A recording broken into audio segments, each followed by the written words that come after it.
grab your battlesuit and prepare to manga, because today we're talking about which Tau Septs to play as in Warhammer 40k.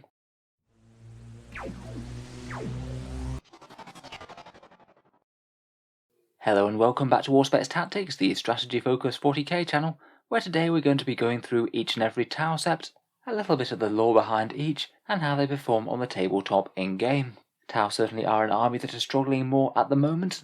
Hopefully when they do get a 9th edition codex, things will improve for them at least somewhat. I do find the lore behind the Septs of the Tau quite inspiring though. Basically within the Tau Empire, they push forward in spheres of expansion, great waves of military conquest and colony ships that reach out into the void, conquer new worlds and settle them in the name of the greater good. As these worlds and systems become more and more developed, they become more culturally distinct from the Tau Empire, eventually becoming a fully fledged Sept and ready to send out more colony ships of their own, driving the young and hopeful Empire's expansion ever further forward. In any case, let's go through each of the options, and we'll start with the Tau homeworld, the Tau Sept. So the planet of Tau is the homeworld of their civilization. Originally an ancient backwater planet discovered by Imperial surveyors, they noted some primitive inhabitants, not granting them any further import than they would any other Xenos race, and the slow-moving Imperial bureaucracy sent colony ships to try and colonize the planet. They never reached their destination due to warp storms, and in the few short centuries in between, the Tau developed as a society at a ridiculous rate, their shadowy ethereal class leading them forwards in ever-bounding leaps of technological and military expansion.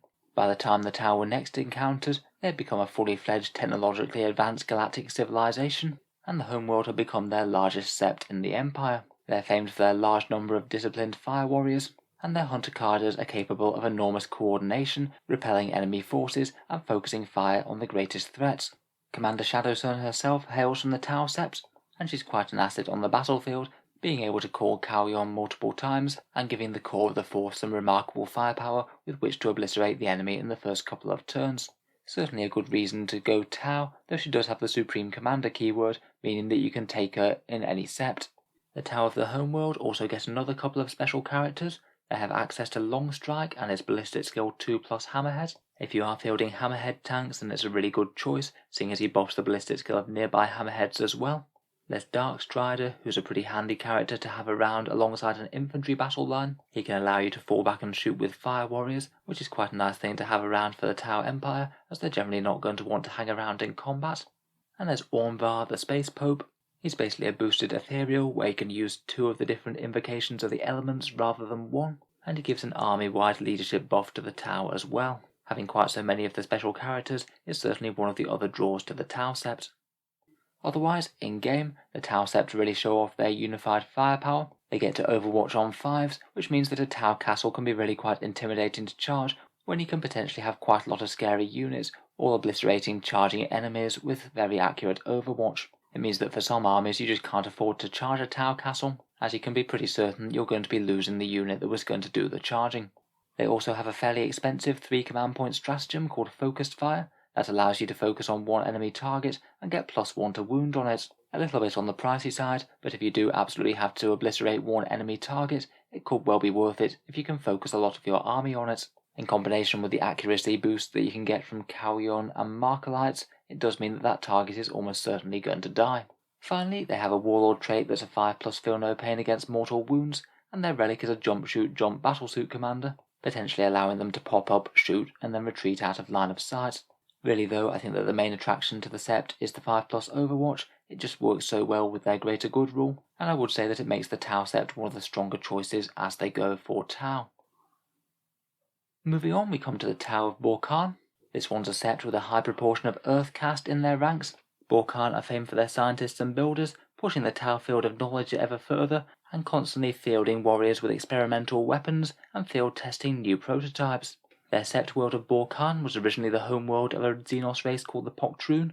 These were the first Xenos race to willingly join the Tau Empire, but unfortunately shortly after the Tau made contact with them, they were eradicated via a plague. The Tau inherited the world of Bork'an, which has now become a great centre of science and learning, and boasts one of the most prestigious fire warrior training academies in the entire Empire.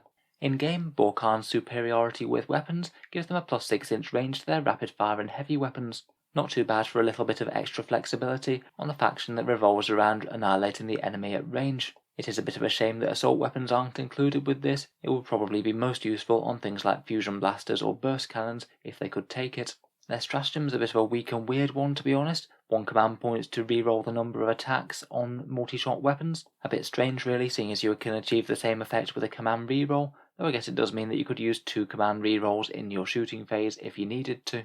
Their Warlord trait is unfortunately not very good either. It means for the Warlord any 6s to hit will get +1 to wound on his shooting attacks, so that's only going to apply to quite a tiny minority of their shots. Perhaps their relic is just a little bit more interesting. It's a relic plasma rifle with 30-inch range, strength 7 and damage 2.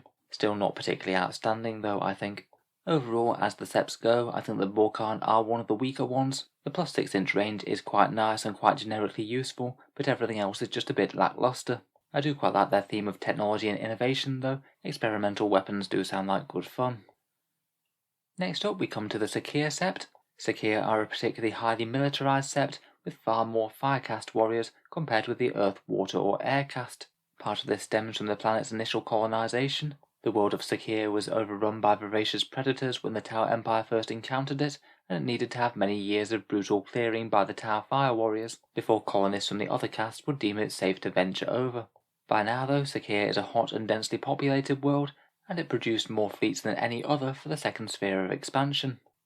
In-game, Sakir's calm discipline gives them re-rolling 1 hit roll and +1 leadership. Apparently they're very hardened to close-range enemy firepower, having trained for urban conflict since an early age. The leadership buff isn't the biggest deal in the world, but that re-roll 1 hit roll does add up to a fair bit more damage, and it's particularly powerful on any single-shot weapons, particularly like marker lights for Farsight marksmen. At least in 8th edition, when detachments didn't cost as many command points, it was quite frequent to see a Sakir Septs detachment with Farsight marksman and a fireblade, and they could provide marker light support for the rest of the army. That reroll just added up to quite a lot more marker lights over the course of a game. To double down on that, for 2 command points you can have a sort of marker light bomb effect from a Sakir unit. You just nominate 1 enemy unit that 1 character can see. That unit gains a marker light token automatically, and then every unit within 6 inches of that also gains 1 marker light token. Otherwise, their Warlord trait is a bit of a morale boost. When a unit fails a morale test, the initial model doesn't flee, you only have to test for combat attrition, and their relic is a grav inhibitor thing that gives enemy units a -2 to charge the commander. I guess kind of handy, but it's only ever going to come into use when you're actually getting charged, which ideally you're not going to be with a fancy battlesuit commander. Strength-wise, I'd say they're fairly medium. Really quite good for any single-shot units, or units with a single marker light, perhaps best employed as an allied detachment though, compared with being the whole focus of the Tau army. Next up we come to the rage-filled Tau of Vior'la. Vior'la itself translates as hot-blooded, and they're strong proponents of Mont'ka, getting stuck into the enemy, and is another Sept that's highly famed for its fire warrior academies, producing some of the most ferocious fighters in the Empire. They're famed for their mass fire warrior assaults, and compared with other Septs they're far more liable to engage in close combat compared with their other Tau brethren. Vior'la itself is a planet in a binary system, and its orbit takes it between 2 stars, a time known as the trial by fire, where the planet's temperature significantly increases and life becomes almost unbearably hot. The Sept world itself has often been the forefront of invasions. They've had to hold their own against orcs on multiple occasions, and the World Eaters have even made landfall on the planet as well, maybe to try and show the Tau exactly what real rage is. If you like the colour scheme of the white armoured Tau on the box sets that Games Workshop sell as well, then they would be Vior'la Sept.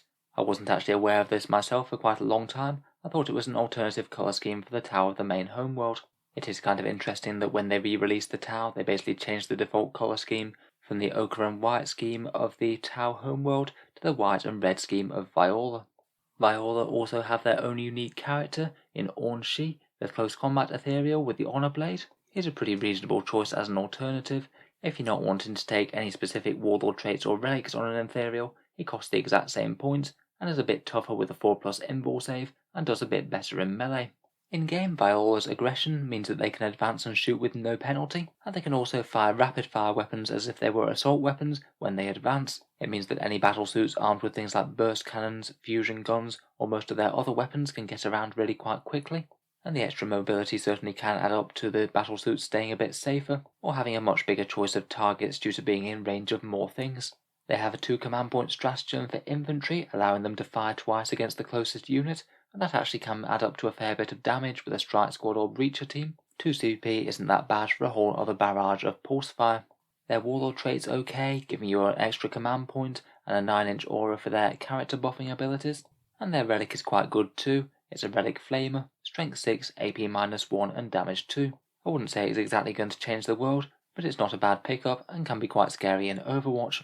Overall, I'd say that they're a fairly moderate strength sept. I know I've put one of the weaker ones on the slide, but I would revise that opinion. I'm not sure that any one of their different attributes is massively standout, but all of them remain at least fairly usable. In 9th edition, where you do kind of have to push up if you want to score any objectives, Vior'la doesn't really seem all that bad an option compared with previously.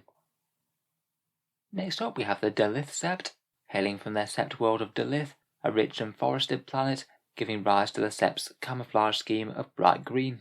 Dal'yth has a large contingent of watercast traders amongst their ranks, meaning that they often trade and engage with other Xenos races, and have strong ties with the Kroot and the Demiurge.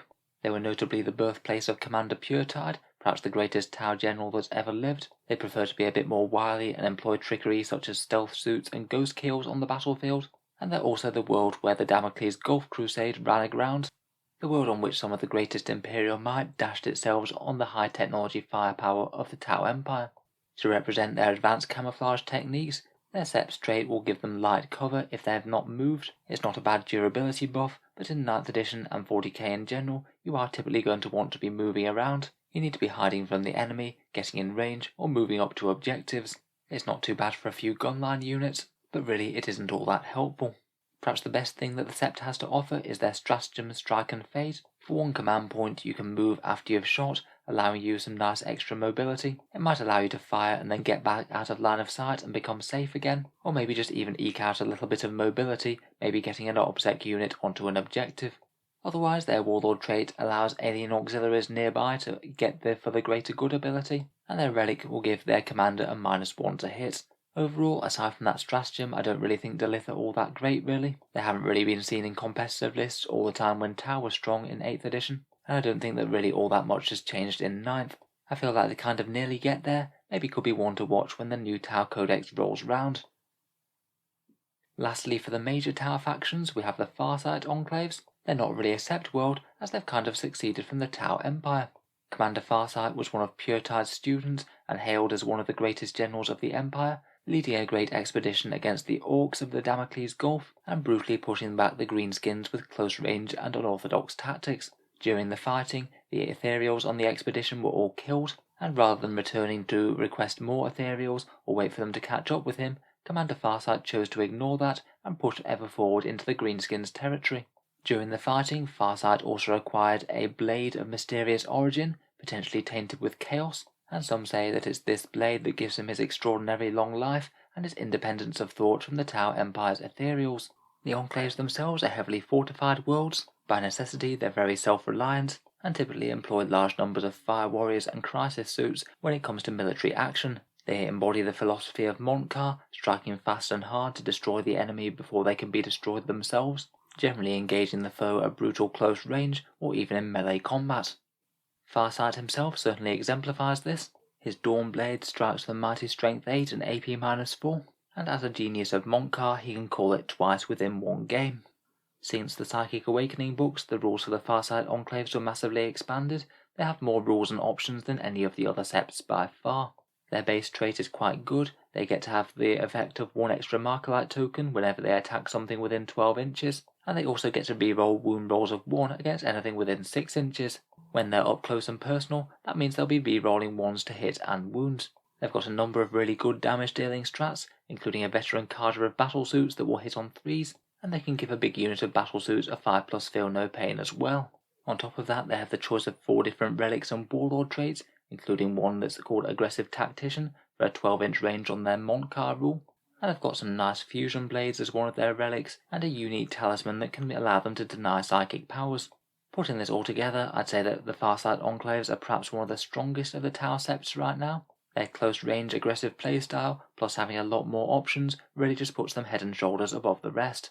Finally, on a slightly less competitive note, the Farsight Enclaves do have access to the 8, Farsight's crazy combination of 8 different battlesuit commanders, and you can field them as a Lord of War choice for 1250 points. I don't think that they're the strongest choice in the world, but certainly could be a fun way to field a Farsight Enclaves list. Each of the commanders has their own little bit of character, with special rules or unique war gear that nothing else gets. So those 6 are the main Septs, but of course there are plenty of other ones within the Tau Empire. I believe that in the background they have over 20 established Septs now, with plenty more on the way. A few of the more notable ones in the background are Kelshan, that's the one that Shah's Overlie from Forge World hails from. They're a brooding and slightly isolationist Sept, often not having great contact with the others and not expressing the same sort of willingness to work with alien auxiliaries compared with the other Tau Empire. Dianoi was a Sept that was isolated by warp storms for a long time. They're considered backward and rustic by Tau standards, and their proximity to the homeworld of Vespid allows them to field lots of these alien auxiliaries.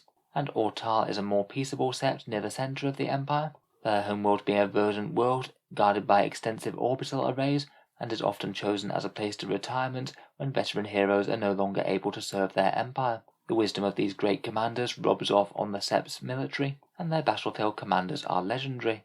To represent some of these lesser Septs, you can pick any 2 from a list of custom Sept rules from Psychic Awakening the Greater Good. There's quite a big list of them. I've selected just a few here that I think are some of the strongest. Compared with some of the other custom traits though, I'm not convinced that the Tau's ones are really all that strong. They tend to just buff individual units as opposed to being decent buffs that affect the entire army. I think perhaps one of the best is the Hardened Warheads one. If you're building a lot of smart missile systems and battlesuits with high yield missile pods, this will give them all an extra AP-1. There's one for big battlesuits and vehicles, giving them reroll 1s to wound if they move less than half their movement. Soldiers and arms can give a 9-inch greater good ability. Sophisticated Command Net can allow vehicles to reroll wound rolls of 1 when they shoot at something that has a marker light on it. Turbojets can give a little bit of extra movement to jetpack units, and op guns can make burst cannons just a little bit more tempting, giving them all AP-1. I think there could be potentially some fun combos with these, maybe seeing just how many missiles you can try and fit in one list with the Hardened Warheads trait, or perhaps trying to build a Crisis Battlesuit Burst Cannon Death Star or 2. But I think for the most part in terms of raw strength, typically things like the Tau Sept, the Farsight Enclaves, or maybe even Vior'la might be stronger than this. Still though, they're quite good fun, and could maybe be used as an allied detachment in a more competitive list. So, I hope you've enjoyed a bit of a run through of the various Tau Septs out there. I'll certainly look forward to hearing any insights from Tau commanders down in the comments. Which one do you prefer at the moment, and why? I think that at least some of them are ripe for a bit of an update. You can tell that quite a lot of elements within the Tau Codex are showing their age these days. If you've enjoyed the video, then feel free to subscribe to Auspex Tactics, where I'll certainly be keeping the 40k videos coming, with new content coming out pretty much every day. Finally, if you have been enjoying all the videos on the channel, I would just like to mention that I do have a Patreon page, which you can find down in the video description. Making all the videos on the channel does take a fair amount of time, and if you are enjoying regularly, then any support is massively appreciated. Channel patrons do get a fair few advantages, such as seeing certain new videos early, regular votes to see what sort of things come next for the channel, and automatic entry to the monthly channel prize giveaways with the chance to win some really big model kits. If any of that sounds good to you, or you'd just like to help support the channel, then the link is down in the video description below. In any case, a massive thank you for listening, and I'll hope to see you guys next time.